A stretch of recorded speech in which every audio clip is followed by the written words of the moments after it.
120 120 বেগুনের কেজি 120 ভাই আমি ভাই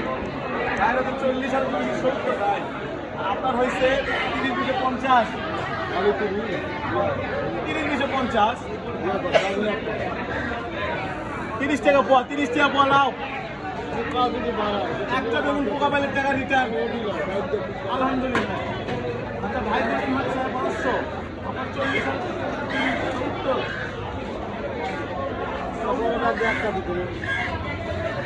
দিচ্ছি মমতা পেলেন আপনার 100 1 2 3 4 আমার তোমার হচ্ছে হিসাবটা ঠিক মতো করতে 1 2 3 4 আলহামদুলিল্লাহ মামা আপনার আনছিস মামা আমার 1 পোয়া বেগুন মামা আর কি আপনার কত মামা তোমার হচ্ছে 30 30 30 60 80 টাকা মামা